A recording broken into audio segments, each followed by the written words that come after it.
Prime Minister. What did you make of your appearance before the polling inquiry? Nice to see you all. Hello there. It's been 23 years since a serving Prime Minister has been called before a Royal Commission to explain himself. Not only John Howard, but his Foreign Affairs and Trade Ministers were all required to tell the Cole inquiry exactly what they knew about the $295 million paid in kickbacks by the AWB to the Iraqi government of Saddam Hussein. I did not know, my ministers did not know, and on the information that I have been provided and the advice I have received from the Department of Foreign Affairs and Trade, I do not believe that the department knew that AWB was involved in the payment of bribes. Tonight, a key player in the scandal tells Dateline that he'd been meeting with the Australian government trade representative in Jordan since the mid-90s. His company, Alia, was a money launderer for the AWB, allowing it to funnel hundreds of millions in illegal payments in breach of the United Nations sanctions. Do you believe that the Australian ambassador and the Australian embassy in Jordan, that they knew what you were, the relationship with AWB? They understood that? Yes, because the Ostred, there is a company name here, it's Ostred, belong to the embassy. They know about us, and right from the beginning, the relationship? Yes, and there is a guy, Ayman Ayash, or I don't remember the first name. He sit with us, he came to our office here, and we sit in some restaurants in Amman with the AWP. It was on dinner or something. So they know about us, and we know this guy from the Ostred. And this is right from the beginning of the relationship? This is when you were first setting it up, or this is some later time? Or? Yeah, it was since 1995, 96, something like that. Ayman Ayash was the Austrade representative in Jordan from 1994 to 2003. Austrade is the trade agency of the Australian government.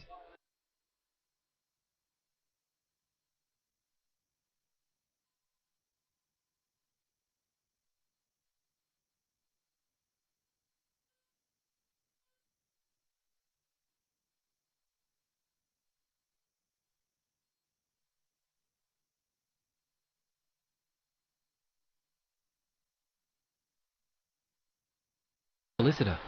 What did the Australian government want to know? What did they want to talk to you about? About the same issue, about the relation between AWP and our company, and about transferring that money, and lots of questions. And we give them a statement about all the questions they need. Mr Al-Absi told Dateline that he had informed the government solicitor about his meetings with the Austrade representative, Mr Ayman Ayash. But none of this made it into this statement tendered to the Cole Royal Commission.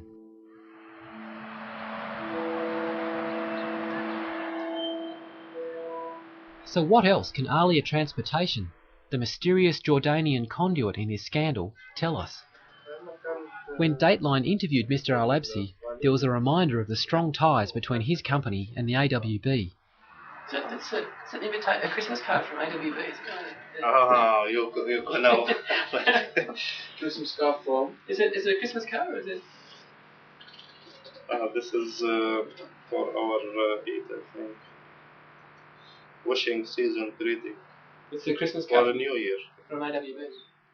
Alia also has very strong ties to the Iraqi government, which owns 49% of the company. Right from the beginning, was the company a joint venture with the Iraqi government? Yeah, that's right, because it was a joint venture between Ministry of Transport of Iraq and our Sheikh Hussein Khawam, because in that time there is embargo and it's very difficult, the communication. They need some people from outside Iraq to work in transportation, and especially in maritime. So this is the idea came of. And it was well known, from what I understand, right from the beginning, that it was a joint venture with the Iraqi government. There was no secret about that. It's not secret. It's written in ministry, registered in Ministry of Trade in Jordan, and there is nothing to hide. Alia has also emerged as one of the major front companies used by the Iraqi government to rort the All for Food program, set up when trade sanctions were imposed after the First Gulf War. And according to the United Nations investigation, Between March 2000 and December 2003, around $1 billion flowed into accounts held by Alia at this branch of the National Bank of Jordan. Nearly $300 million of this were illegal payments from AWB, disguised as either after-sales fees or as bogus transport services that were never supplied. After taking a cut of between 1/4 and 1%, Alia transferred the money to an Iraqi government account at the Al Rafidain Bank in Oman. Othman Al-Absi doesn't dispute this money flow. As agent for AWB, I will receive that money, and officially through our bank in Jordan, and also this money officially to Al Rafidain Bank, transfer it in Amman, Jordan, in account of Water Transportation Company of Iraq. It's not to any personal account. It's for a government account. So you're not concerned with what those fees were for? I'm concerned that this is a fees. But fees for what? For whom? All what I know, it's for government of Iraq. That's what we know. And in that time, everything, because there are more than 200-300 companies, they have a contract with Ministry of Trade, with Ministry of Transportation, with any ministers in Iraq, and they do the same procedure. So nothing to hide in that time. So where was the United Nations in that time? Why nobody said what you are doing or what's that? Because as what I told you, it was official. According to Mr Al-Absi, his company was on the guest list to the Australian Embassy in Oman. The embassy here in Jordan, they know us and they invite us as a famous company in Jordan.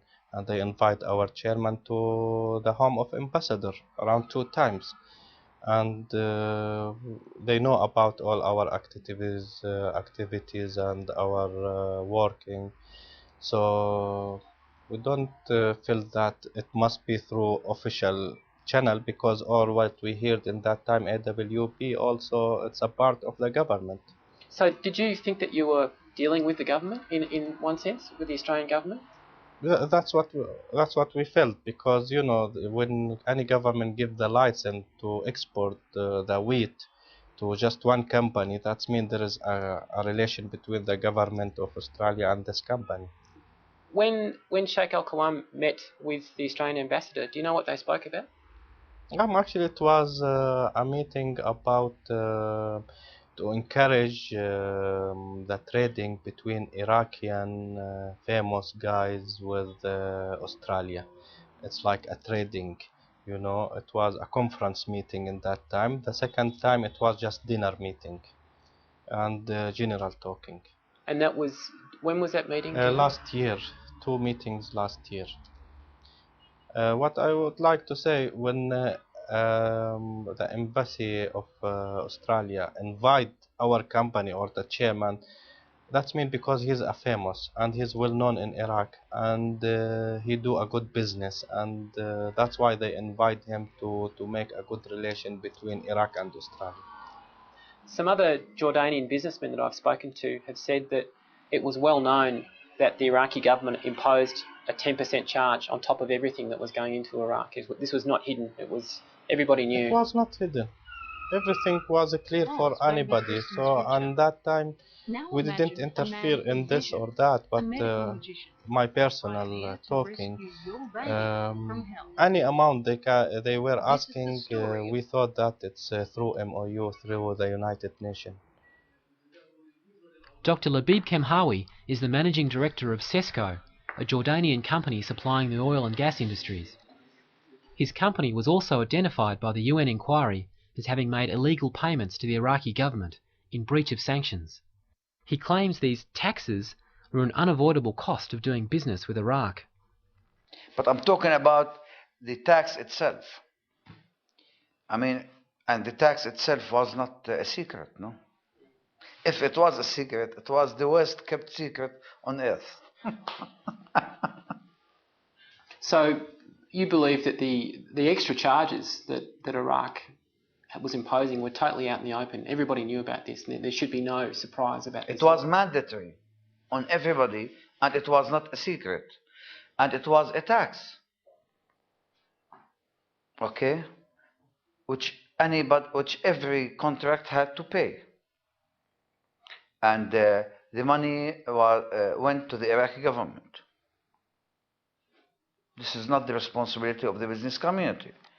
It is the responsibility of the United Nations to make sure that its regulations were observed, that its sanctions were observed. It was not. According to Dr. Kamhawi, Jordan had to break the sanctions regime simply to survive. We cannot afford this luxury in Jordan. You have to understand this. If we do what we are told to do, we die. We cannot afford it. What do you mean if you do what you were told to do? For example, don't do this, don't do that, don't export, don't. I mean, it's not really a luxury. If we don't sell to Iraq, then we sell to somebody else. There is no other choice. Absolutely. Mr. Kamhawi's company, Sesco, is just one of the more than 2,000 identified by the United Nations inquiry as having made illegal payments to the Iraqi government. The list is a who's who of international business. But the granddaddy of them all, accounting for 14% of all the kickbacks paid by suppliers to Iraq, was the AWB. In 2004, when the United Nations announced its inquiry into the All for Food program, Alexander Downer wrote to the AWB to offer his support and to congratulate AWB Limited in its impressive performance in securing exports to Iraq. This reflects the close cooperation between AWB Limited and the government. The government remains committed to working closely with AWB Limited in pursuing export opportunities in Iraq. That close cooperation appears to have evaporated. But according to Othman Al-Absi, the Australian trade agency on the ground in Jordan was well aware of the links between Alia and the AWB right from the beginning.